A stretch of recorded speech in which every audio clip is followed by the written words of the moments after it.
अस्सलाम वालेकुम एवरीवन। उम्मीद है कि आप सब लोग खैरियत से होंगे। सर, जैसे कि हम अपने प्रैक्टिस सेशंस आगे लेके जाते जा रहे हैं, उम्मीद है कि आप वैसे वैसे प्रैक्टिस करते जा रहे होंगे, क्योंकि ये आप लोगों की प्रैक्टिस के लिए मैं अगेन एंड अगेन कहता हूँ कि अगर आप नए सवाल नहीं करेंगे तो आपकी ग्रिप कभी भी नहीं आएगी, क्योंकि पास्ट पेपर्स आपको याद हो चुके हैं।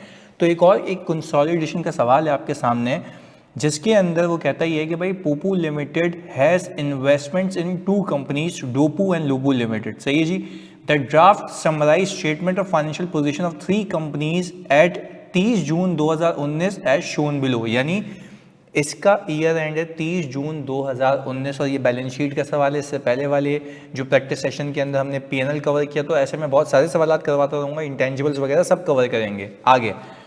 फिर इसमें पीपी इन्वेस्टमेंट्स वगैरह सब दिए हुए हैं, और फिर यू नेवर नो कि इन्वेस्टमेंट की अमाउंट सही है या नहीं है, गलत है, व्हाट्सोएवर, वो आपने देखना होगा।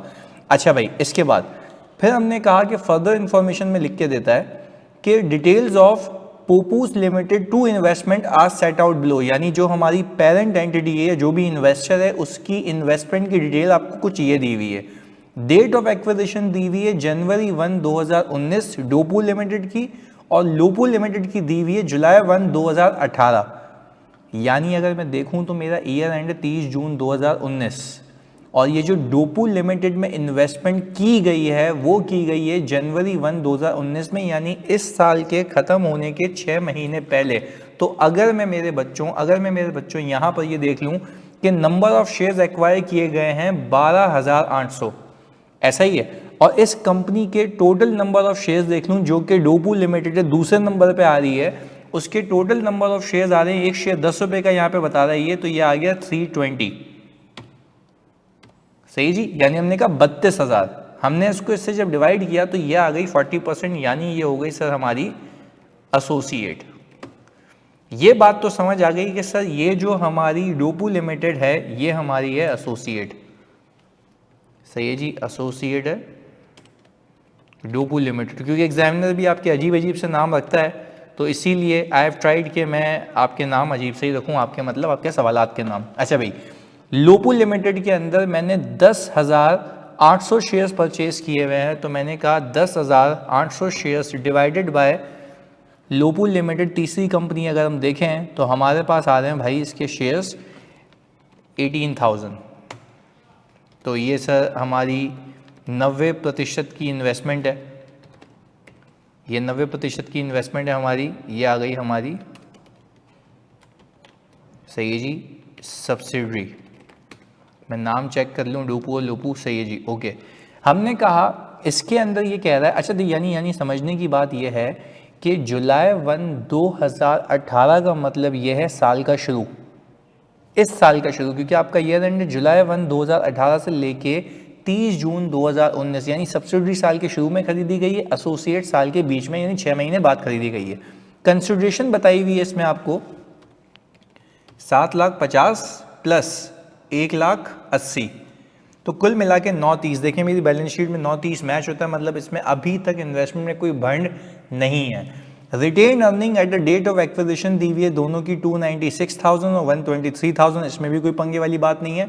The fair value of assets and liabilities of Dopu limited, यानी ये एसोसिएट की बात कर रहा है, at the date of acquisition were equal to their carrying amount with the exception of a property which had a fair value rupees 100,000 in excess of its carrying amount. The property had a remaining useful life of 25 years. यानी अब ये बात समझने की है। अच्छा, ये यहाँ पे ये जो अमाउंट आ रही है ना, जुलाई 1, 2019, ये वाली जो अमाउंट आ रही है, ये यहाँ पर हम इसको सही कर लेते हैं, ये टाइपिंग मिस्टेक है, इसको हम डेट को चेंज कर लेते हैं, और मैं यहीं पे ही चेंज कर लेता हूँ आप लोगों के लिए।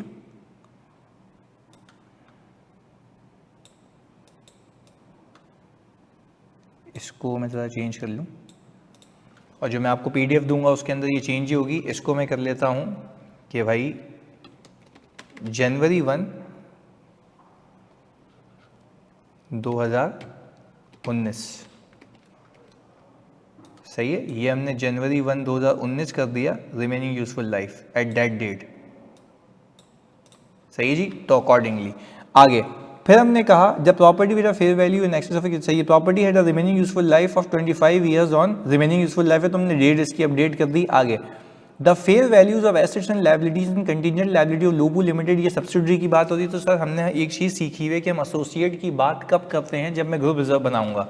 तो हमने यहाँ पे नेट एसेट्स ऑफ सब्सिडरी बनाने, और सबसे पहले मैंने कहा कि सर मैं बनाऊंगा एट एक्विजिशन।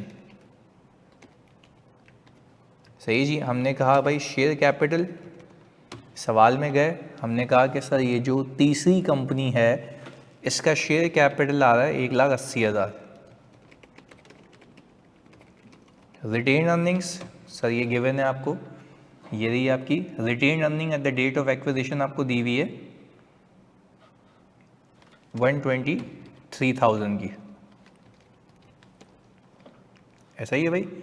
अच्छा जी, हमने कहा ये अमाउंट आ गई। इसके बाद अब देखते हैं फेयर वैल्यू एडजस्टमेंट्स बताई हैं। यस सर, बिल्डिंग की भी बताई हुई है और इन्वेंट्री की। वैसे इन्वेंट्री लोअर ऑफ कॉस्ट और एनआरवी पे कैरी होती है। अगेन रिपीट कर रहा हूँ, वैसे इन्वेंट्री लोअर ऑफ कॉस्ट और एनआरवी पे कैरी होती है, बट क्योंकि आप इस कंपनी को एक्वायर कर रहे हैं तो आपने जितने ज़्यादा पैसे दिए होंगे वो आपकी कॉस्ट बन जाएगी। यानी लेट से सब्सिडी ने अगर इन्वेंट्री 100 रुपये की खरीदी हुई है और उसकी फेयर वैल्यू 150 है, तो वो 50 रुपये का गेन सब्सिडी कब बुक करती है, जब वो उसको बेचती। पर आपने वही इन्वेंट्री उससे कंपनी की मद में खरीद ली है 150 की, तो आपके लिए तो वो 150 की हुई ना, तो ग्रुप के हिसाब से वो 150 की है। अब अगर कुछ बिकेगा तो ग्रुप के हिसाब से ग्रुप को कोई गेन नहीं होगा, बट हाँ सेपरेट बुक्स का गेन हो जाएगा। बात क्लियर है? तो सर हमने यहाँ पे भी उसकी एक थोड़ी सी लॉजिक डिस्कस कर ली। इसके बाद हमने ये कहा कि भाई हमारे पास with the exception of the carrying amount, वो कह रहा है fair value in excess of its carrying amount, यहाँ पे दी हुई है बिल्डिंग। सही जी। और बिल्डिंग के बाद दी हुई है इन्वेंट्री। बिल्डिंग की अगर अमाउंट देखें हम, तो बिल्डिंग की अमाउंट आ रही है हमारे पास 1,75,000। ये आ गया 1,00,000 और ये आ गया सर 75,000, ये आ गई। और सर यहाँ पे हमें एक चीज़ नहीं भूलनी चाहिए, इसका रीवैल्यूएशन सरप्लस भी है। इक्विटी में ये भी आ रहा है ना इसकी, ये देखें 3 लाख का। ओके, हमने कहा सर ये कहानी हो गई। अब हम आते हैं एट रिपोर्टिंग पे।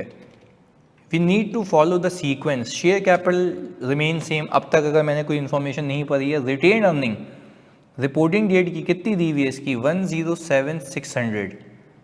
सर ये तो कम हो गई, लॉस हो गया होगा मेरा भाई, लॉस हो गया होगा। 107,600 देखें, 107,600 लोबो लिमिटेड की मैंने पिक की है आगे। फिर हमने कहा remaining useful life of the building at that date of acquisition of Lobo was 10 years। However 40% of the inventory sold by the end of 30 June 2019। तो पहले तो हमने कहा बिल्डिंग का हिसाब किताब कर लें sir, this divide by 10 into 9, तो ये आ गया।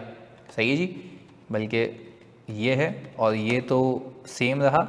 और इन्वेंट्री का वो कह रहा है, इन्वेंट्री का वो कह रहा है कि भाई इन्वेंट्री जो है आपकी 40% ऑफ द इन्वेंट्री सोल्ड हो चुकी है, तो हमने कहा 60% बाकी होगी, तो वो ये आ गया। अब मैं आपको इसकी एग्जांपल दे रहा हूँ, प्लीज़ सुनिएगा, सिर्फ इससे रिलेटेड। हाँ, सिर्फ इससे रिलेटेड। आप ये अज्यूम करें कि आपकी किताबों में इन्वेंट्री, सब्सिडरी की किताबों में इन्वेंट्री 1,00,000 रुपये की मौजूद थी, जिसकी फेयर वैल्यू कितनी थी, 1,75।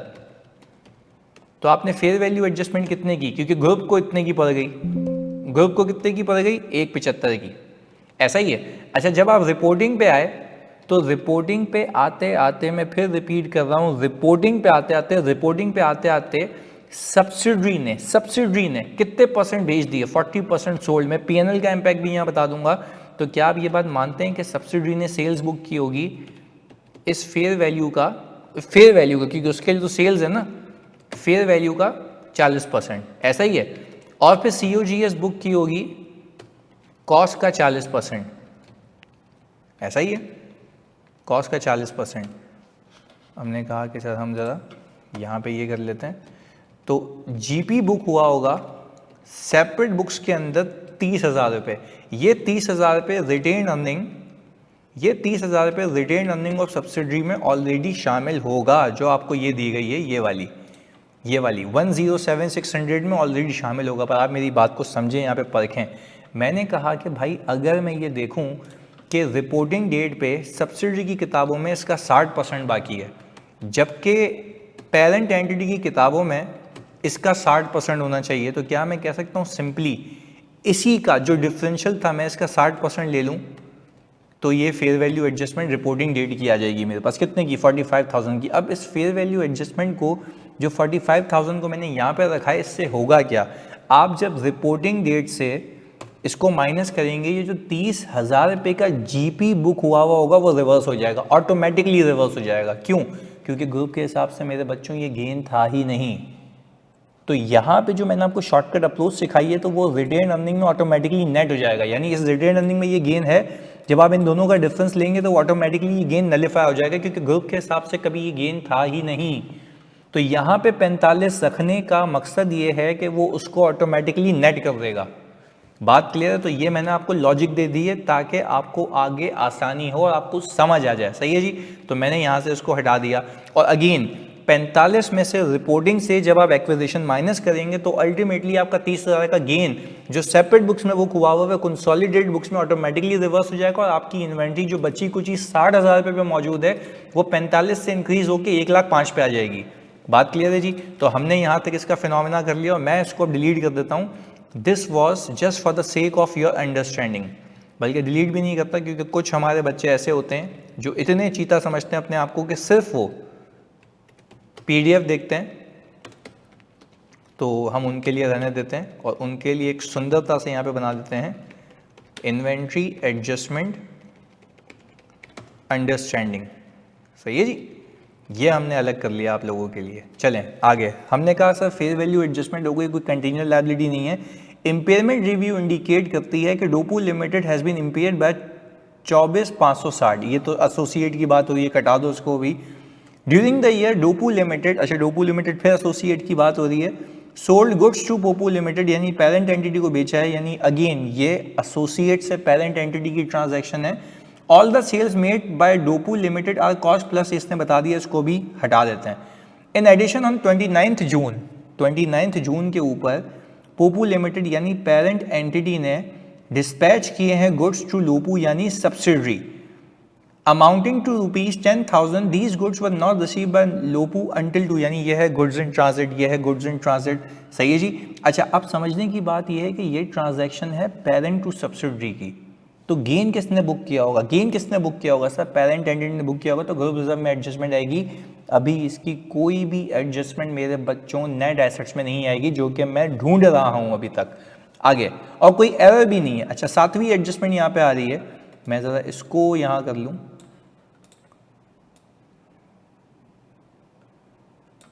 ये आ गया और ये आ गया। अच्छा, मैं 7वीं एडजस्टमेंट देख लूँ। लोपू लिमिटेड डिक्लेयर्ड, यानी ये सब्सिडरी है आपकी, 10% dividend which has not been recorded by Lopu limited, however dividend share of Popu has been recorded by Popu in trade and other receivable, यानी इसके ट्रेड एंड अदर रिसीवेबल के अंदर इसने receivable सही बुक कर लिया। यानी हमने ऐसी एडजस्टमेंट देखी हुई भी है। ये एक रिकैप है कि जो पेरेंट एंटिटी है उसने डिविडेंड रिसीवेबल डेबिट और डिविडेंड इनकम क्रेडिट कर लिया है अपनी किताबों के अंदर। तो एरर किया है किसने? सब्सिडरी ने। तो सब्सिडरी ने अब तक डिविडेंड पेएबल की एंट्री नहीं बनाई, तो सब्सिडरी एक एंट्री बनाएगी रिटेन अर्निंग्स डेबिट, सही जी, और डिविडेंड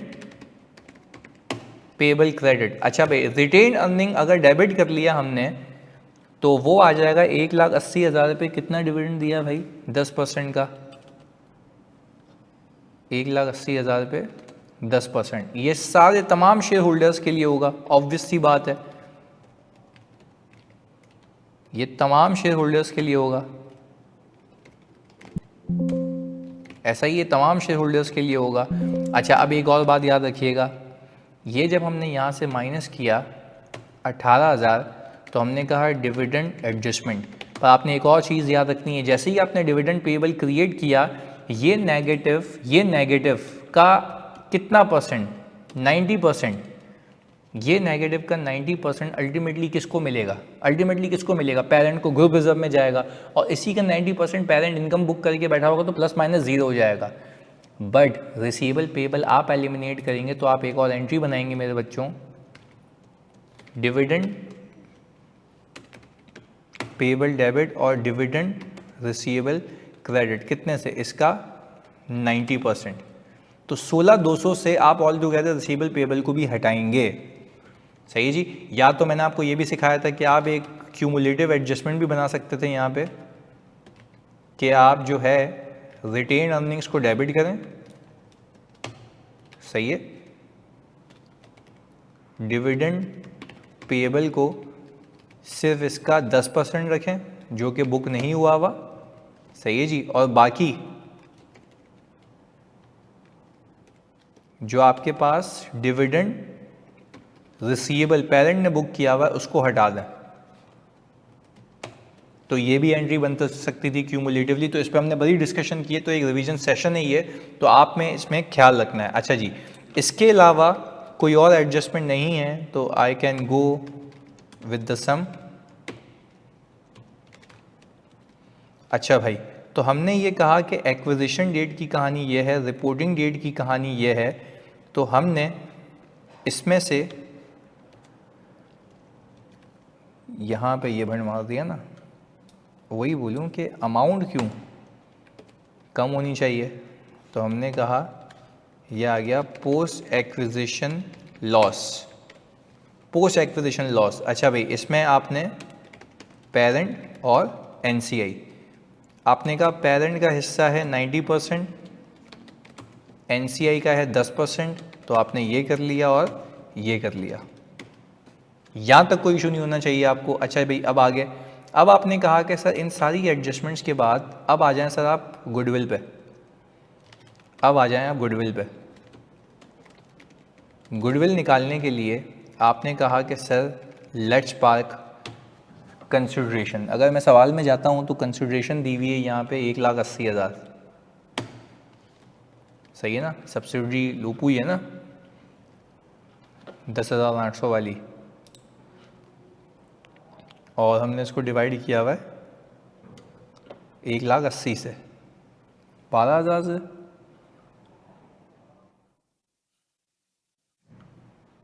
$10,800 को मैंने डिवाइड किससे कर दिया भाई, 32,000 और 1,80,000 है ना ये, तो 18,000 से करना चाहिए ना, 60% है भाई, तो हमने इसको 60% कर दिया, इसको 40% कर दिया, इसको 60% कर दिया, सही है जी, हमने ये कर लिया। इसके अलावा हमने इसका 60% कर लिया, इसका 40%, तो ऐसे करना है हमें, सही है जी।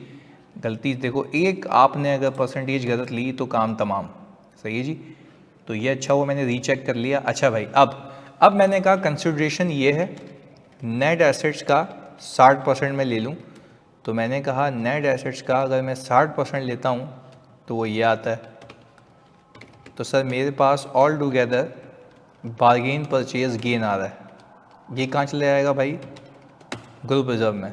चलें जी, ये भी बात समझ आती है। अब हम निकाल लेते हैं एनसीआई, एनसीआई है share of NCI, share of NCI कितना है भाई, इसका 40%, फिर हमने पोस्ट एक्विजिशन लॉस माइनस कर लिया, वो ये रहा, ये 40% है।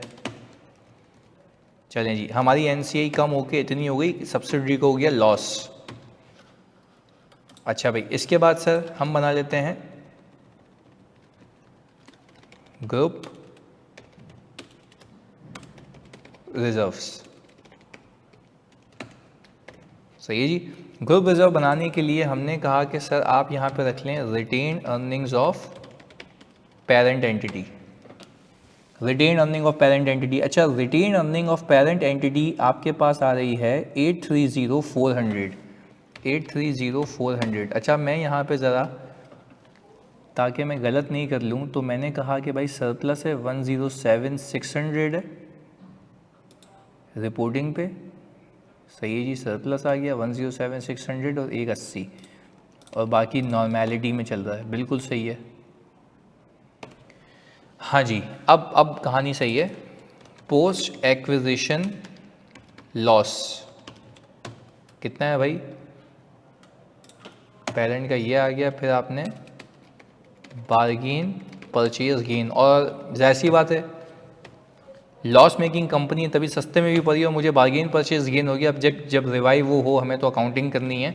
अच्छा भाई, अब हमें यहाँ पे पार करना है सर आपस की ट्रांजैक्शंस। पहले ये देख लीजिएगा, इन एडिशन 29 जून पे पोपू लिमिटेड ने यानी जो पेरेंट एंटिटी है गुड डिस्पैच किए हैं जो कि 10,000 रुपये की मालियत रखते हैं यानी इंक्लूसिव ऑफ प्रॉफिट।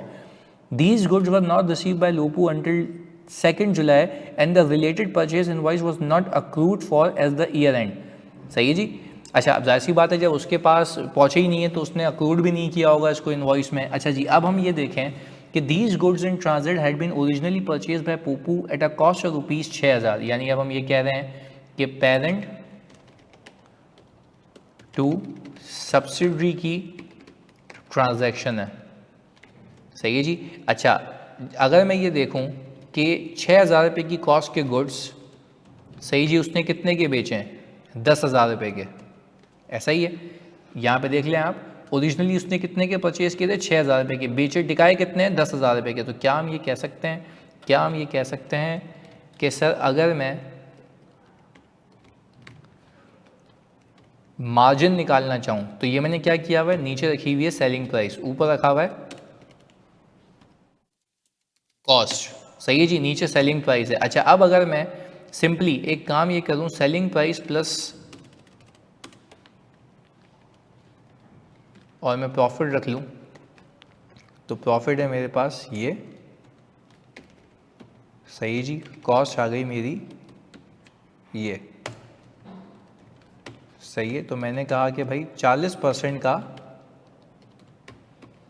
मार्जिन है, 40% के मार्जिन पे बेचना। उसने क्या बताया नहीं है पर हमने खुद निकाल लिया, 40% के मार्जिन पे बेचता हूँ। अच्छा, अब ज़रा फोकस होके देखिएगा, क्या हम ये कह सकते हैं कि पेरेंट एंटिटी का रिसीवेबल ज़्यादा होगा? सर यस, बिल्कुल ज़्यादा होगा। तो मैंने कहा ट्रेड रिसीवेबल को आप कम कर दें अपनी पूरी सेलिंग प्राइस से, जो कि ये है। ये गलत कर दिया ना मैंने, सेलिंग प्राइस है ना ये, सेलिंग प्राइस, प्रॉफिट, मार्जिन। अच्छा भाई, फिर आपने कहा कि भाई इन्वेंट्री को आप वापस ले आएँ, पर इन्वेंट्री को आप वापस किस पे लेके आएंगे? कॉस्ट पे। ऐसा ही है, इन्वेंट्री को वापस किस पे लेके आएंगे? कॉस्ट के ऊपर लेकर आएंगे। और आप अपने ग्रुप रिजर्व को डेबिट कर लें, जो प्रॉफिट आपने बुक किया वो नहीं होना चाहिए क्योंकि सामने वाले को अब तक रिसीव नहीं हुआ था, तभी इसलिए पेएबल रिसीवेबल में आपकी क्या है, डिफरेंस है। तो हमने ये कहा कि सर देख लेते हैं एक बार फिर से इसको, these goods in transit had been originally purchase by parent entity 6,000 रुपये। तो देखें ना, 6,000 रुपये से मैं इन्वेंट्री को वापस ले आया, जो मैंने प्रॉफिट बुक किया था वो रिवर्स कर लिया। तो सर अब वो समय है कि मैं यहाँ पर, सही है जी, अनरियलाइज प्रॉफिट ऑन स्टॉक क्या करूँ, माइनस कर दूँ। ये रहा 4,000 रुपये से। ऐसा ही है। चलें जी, अब मुझे एक बात बताएं सर, ये भी कहानी यहाँ तक डन हो गई है। अब हम आएंगे एसोसिएट पे, क्योंकि अब मुझे चाहिए share of profit from associate. चलें, अब हमने यहाँ पे नेट एसेट्स ऑफ एसोसिएट का काम करना है। हमने कहा at acquisition, at reporting, share capital, retained earnings. चलें जी, अब शेयर कैपिटल देख लेते हैं बड़ी सावधानी से कि शेयर कैपिटल आ रहा है इसका 3,20,000 रुपये। प्रीमियम आ रहा है, शेयर प्रीमियम आ रहा है इसका 156,000। अच्छा जी, retain earning at the date of acquisition दी हुई है भाई 296,000। सही है। और अगर मैं सवाल में जाऊं तो सरप्लस इसका है नहीं, और रिटेन अर्निंग आखिर की दी हुई है, तो 156 320 और 296, ये हिसाब किताब हो गया। उसमें फेयर वैल्यू एडजस्टमेंट भी है भाई, फेयर वैल्यू एडजस्टमेंट भी है इसके अंदर, बिल्कुल है, 1,00,000 रुपये।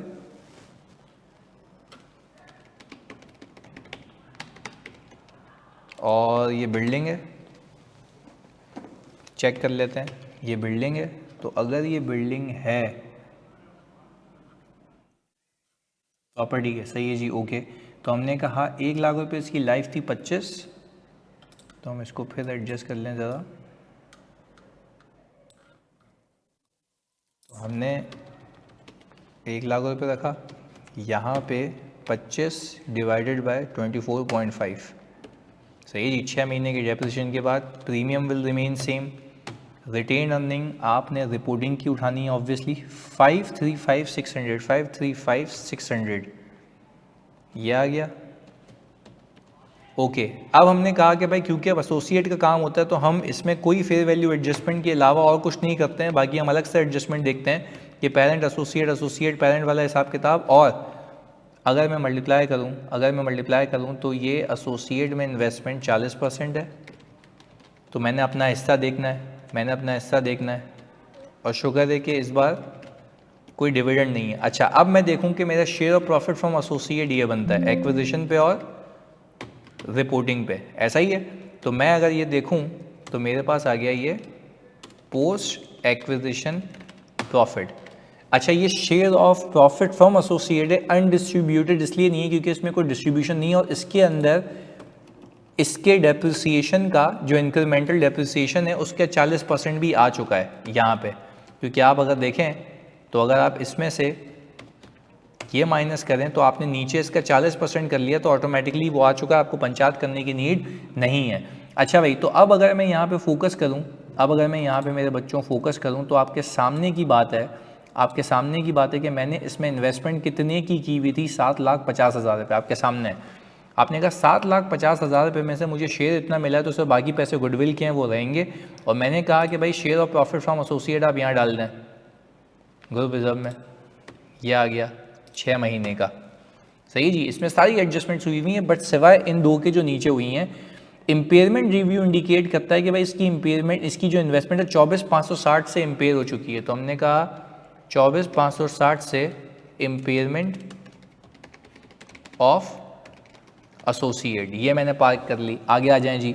फिर हमने कहा during the year Dopu limited sells, यानी एसोसिएट ने पेरेंट को बेचा। आपको याद होगा जब एसोसिएट पेरेंट को बेचता है तो अनरियलाइज्ड प्रॉफिट नहीं बल्कि उसके भी होल्डिंग परसेंटेज से एडजस्टमेंट होती है, तो इस बात को अपने भेजे में भिड़ा कर रखिएगा।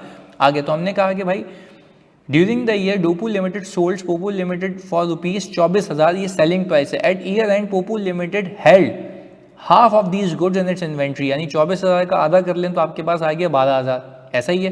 तो हमने कहा भाई all sales made by Dopu at a cost plus markup of 20%, no balances had been settled by. अच्छा देखो अगर रिसीवेबल पेएबल पेरेंट और एसोसिएट का हो तो वो एलिमिनेट नहीं होता क्योंकि ये पेरेंट सब्सिडरी नहीं है, तो रिसीवेबल पेएबल याद रखिएगा एलिमिनेट नहीं होता सिवाय प्रॉफिट के, बस प्रॉफिट की एलिमिनेशन होगी और इसमें इन्वेंट्री जाएगी क्योंकि इन्वेंट्री किसकी किताबों में, पेरेंट एंटिटी की किताबों में। तो हमने कहा अनरियलाइज्ड प्रॉफिट, सही है जी, एसोसिएट टू पेरेंट, और एसोसिएट टू पेरेंट के अंदर जो इम्पैक्ट आएगा वो स्टॉक में आएगा। तो हमने कहा 24,000 को मैं हाफ कर दूं, सही है जी, यानी मैंने सिंपली यहाँ पे कर लेता हूँ तुम लोगों के लिए, 24,000 डिवाइडेड बाय 2, इतनी इन्वेंट्री भरी हुई है। और अगर जो भी आंसर आया मेरा इसको मैं डिवाइड कर दूं 125 से, मल्टीप्लाई कर दूं 25 से, और इसका भी होल्डिंग परसेंटेज, तो मैंने कहा भाई 12,000 डिवाइडेड बाय 125 इंटू 25 निकालो इसमें से प्रॉफिट और इसका 40%, तो हमने कहा ये 960 आप कटा दीजिएगा, ये अनरियलाइज्ड प्रॉफिट है। क्योंकि जब वहाँ से यहाँ पे आया तो ओवर स्टेटमेंट सिर्फ इस हद तक की है कि भाई जितना होल्डिंग परसेंटेज है, क्योंकि 100% कंसोलिडेशन नहीं है। आगे देखते हैं, इसके अंदर आगे आ रहा है आपके पास, हमारे पास, थोड़ा सा सही हो जाए, हाँ जी, इसके अंदर आगे आ रहा है हमारे पास during the year Dopu limited. अच्छा यानी इसके अलावा आई थिंक कि कोई और सेल परचेज नहीं है क्योंकि 6th एडजस्टमेंट के अंदर जो सब्सिडरी और पेरेंट का था वो हिसाब किताब था। चलें जी, अब हम इस पोजीशन पे कि हम बना सकते हैं अब अपनी बैलेंस शीट, आ जाएं जी। तो मैंने कहा कि सर अब हम ज़रा इसको क्लोज़ करें, और कोई अगर अल्लाह ना करे कोई इसमें भंड होता है तो हम फिर डिटेक्ट करेंगे। चलें जी, बैलेंस शीट बनाने के लिए हमने ये कहा कि हम टॉप पे बनाते हैं। यहाँ पर सबसे पहले आपने कहा प्रॉपर्टी प्लांट एंड इक्विपमेंट, हाँ जी, प्रॉपर्टी प्लांट एंड इक्विपमेंट में आपने कहा 1265 1265 000, प्लस 527,900, 527,900 इसके अंदर आप सिर्फ और सिर्फ देखो 527,900 मतलब ये याद रखना सब्सिडरी को कंसोलिडेट कर रहा हूँ, उसके अंदर आप ये बिल्डिंग डाल दें। सही जी, ये 90,000 की सिर्फ बिल्डिंग ही है ना, ये बिल्डिंग ही आएगी। सर इक्विटी में 3 लाख रुपए लेंगे, नहीं वो उसके पीपी में ऑलरेडी सरप्लस होगा, ऑलरेडी उसके पीपी में सरप्लस होगा, तो आपको होशियारी करने की नीड नहीं है। तो आपने यहाँ तक सिर्फ ये काम कर लिया। सही है जी, तो हमने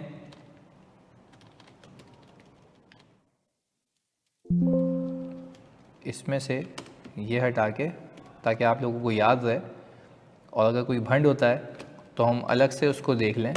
ये हुआ हुआ है इसके अंदर। सही है जी, 1265,000, 527,900 और 90,000। हमने कहा कि सर गुडविल है, नहीं है सर, बार्गेन परचेज गेन है। इसके बाद अगर मैं देखूं तो इन्वेस्टमेंट्स आ रही है, इन्वेस्टमेंट इन एसोसिएट। तो इन्वेस्टमेंट इन एसोसिएट मेरा भाई गिवन कितने की थी? 7,50,000। ऐसा ही है, 7,50,000 के अंदर आप share of undistributed profit add करें। हाँ भाई ये रहा शेयर ऑफ अनडिस्ट्रीब्यूटेड प्रॉफिट, यानी यहाँ पे शेयर ऑफ प्रॉफिट ही है 95,040। अच्छा सर, इसमें से आप इम्पेयरमेंट माइनस करें 24,560, ये ले माइनस कर दी सर। इसके अलावा क्या करेंगे आप इसमें सर? इसके अलावा कुछ भी नहीं करेंगे, जो है वो यही है। तो आपने कहा 7,50,000 प्लस ये और माइनस ये। सही है जी, ये हिसाब किताब हो गया। तो आपके पास आ गई ये non current assets, non current assets. आपने कहा सर अब आप आ जाएं करंट एसेट्स के ऊपर। सबसे पहले आपके पास आ रही है सर इन्वेंट्री। अच्छा ये तो मैं देखना ही भूल गया, सब्सिडरी की बुक्स में कोई इन्वेस्टमेंट आ रही है, नहीं आ रही होती तो वो आती। और पेरेंट वाली कहाँ गई? सब्सिडरी में जो हमने की है वो कहाँ गई सर? वो एलिमिनेट हो जाएगी, क्योंकि उसी के अगेंस्ट में तो आप एसेट्स और लायबिलिटीज़ लेके आते हैं। इन्वेंट्री सर आपने कहा 96,200 प्लस 96,200 प्लस 79,000, ये तो हो गया बेसिक हिसाब किताब। फिर आप ज़रा ये देखें, यहाँ से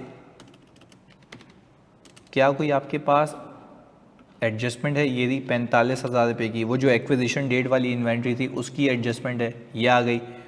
फिर नीचे चले हम ग्रेजुअली, तो हमने देखा unrealised profit on inventory. Unrealised profit on inventory, ये मैंने सीधा सीधा इन्वेंट्री नहीं बल्कि प्रॉफिट कम किया था, जबकि आपको इन्वेंट्री 6,000 रुपये से वापस लेके आनी है कॉस्ट पे।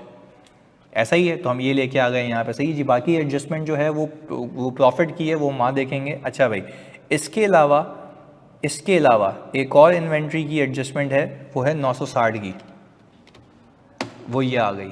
तो सर हमने कहा 96,200 प्लस 79,000 प्लस, अब एक एक करके यहाँ से उठाते हैं, ये आ गया हमारे पास, ये आ गया, और हमने ये इन्वेंट्री वापस ले आए। सही है, तो हमने ऑल टुगेदर इतने की इन्वेंट्री दिखा दी। अच्छा अब हम ऊपर चलते हैं, तो हमने कहा ट्रेड एंड अदर रिसीवेबल। भाई ट्रेड एंड अदर रिसीवेबल, चलें जी। ट्रेड एंड अदर रिसीवेबल के अंदर मैं देखता हूँ अगर, तो मैंने कहा 1,45,000 और प्लस 104,000, ये तो हो गई बेसिक एडजस्टमेंट। सर इसमें से आप ज़रा प्लीज़ शराफत से ये 10,000 रुपये निकाल दें, और ये अपना डिविडेंड जो आपने रिसीव करना था ये वाला मेहरबानी निकाल दें, तो आपका ये आंसर आ जाएगा। अच्छा जी, तो हमने क्या किया, हमने ये उठाया, हमने ये अमाउंट रखी। सही है जी, और हमने बता दिया कि भाई हमने इसमें से दो चीज़ें माइनस की हैं, एक वो रिसीवेबल जो हमारा 10,000 रुपये का था, और वो रिसीवेबल जो डिविडेंड का था। अपने आप से रिसीवेबल नहीं दिखा सकते, तो उस हद तक मैंने माइनस कर दिया। Cash and bank, sir cash and bank के अंदर आपने 7,800 प्लस 600 ले लिया। आई बिलीव कि इसके अलावा अब इसके अंदर कोई एडजस्टमेंट नहीं है। तो आपने कहा यही, जैसे आपने कहा, तो ये आ गया टोटल एसेट्स। तो ये आपकी बैलेंस शीट का एक साइड आ गया। अच्छा, अब मैंने कहा कि भाई इक्विटी पे आ जाए, इक्विटी एंड लायबिलिटीज़। तो हमने कहा अगर मैं इक्विटी की बात करूं मेरे बच्चों, तो इक्विटी के अंदर शेयर कैपिटल, रिटेन अर्निंग्स। हाँ जी, शेयर कैपिटल जो आपके पास है मेरे बच्चों, शेयर कैपिटल जो आपके पास है वो ज़रा मुझे देख के बताएं आप। तो आपने कहा भाई 9,50,000, वो ये आ गई अमाउंट। रिटेन अर्निंग सर किसकी आएगी? सिर्फ और सिर्फ पेरेंट एंटिटी की, सिर्फ और सिर्फ पेरेंट एंटिटी की 830,400, 830,400।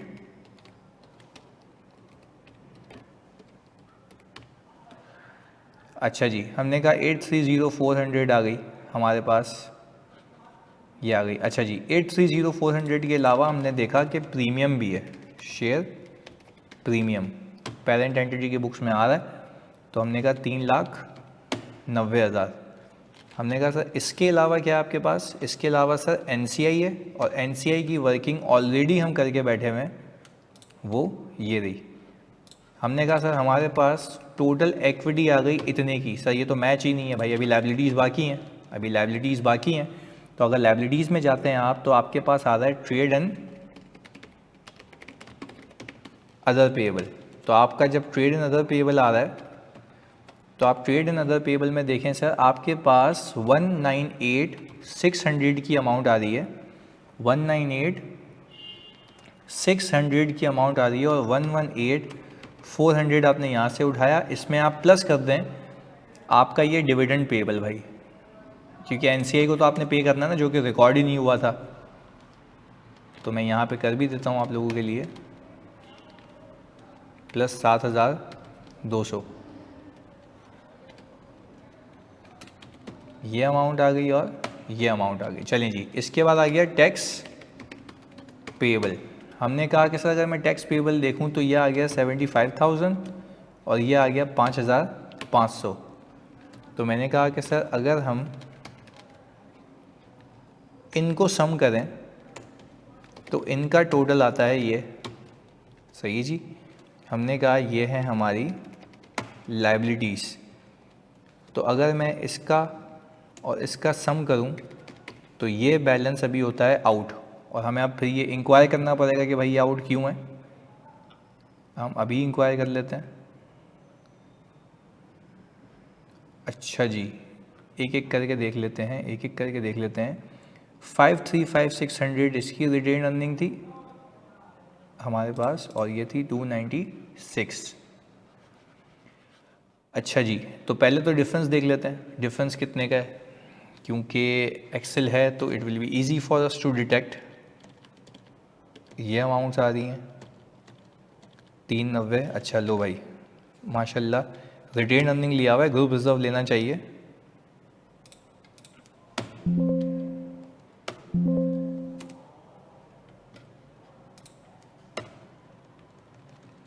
$3,165,220 ये हो गया मैच।